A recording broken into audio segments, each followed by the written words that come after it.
اسوہ حسنہ کے پیکر رسول خدا صلی اللہ علیہ وہ ہیں صدر عالی وقار، جو رؤوف و رحیم بھی ہیں، انکا لعلی خلق عظیم بھی ہیں۔ وہ رسول خدا جو کبھی بکریاں چلائیں تو کبھی تجارت کو ذریعہ معاش بنائیں۔ وہ رسول خدا جن کی تلاش میں بحیرہ راہب گھومیں تو کبھی سرداران قریش جھومیں۔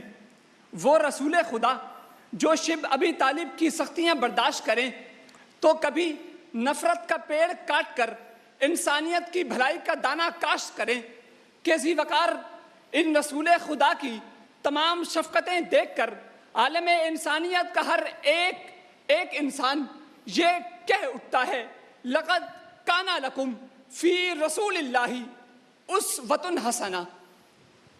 شمع کا کام اندھیرے ختم کرنا اور روشنی پھیلانا ہوتا ہے صدر عالی وقار، کہ تاریکیوں کو ختم کرنے والے اور روشنیوں کے علم بردار تو سرور کونین صلی اللہ علیہ وسلم ہیں، جن کی سیرت طیبہ تمام انسانی صفات کو خود میں سموئے ہے۔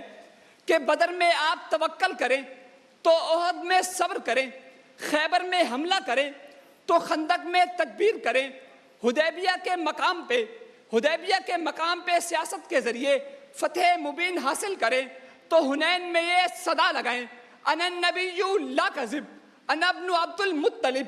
کہ جی ہاں صدر عالی وقار ان تمام معاشرتی اقداروں کی وادیوں میں اگر نظر دوڑائیں تو سرکار دو عالم صلی اللہ علیہ وسلم کی سیرت طیبہ ہی میں فلاح انسانیت کا درس ملتا ہے، جو آج بھی اس بات پہ ثبوت ہے کہ سرکار دو عالم صلی اللہ علیہ وسلم کی سیرت طیبہ ہی فلاح انسانیت میں مضمر ہے۔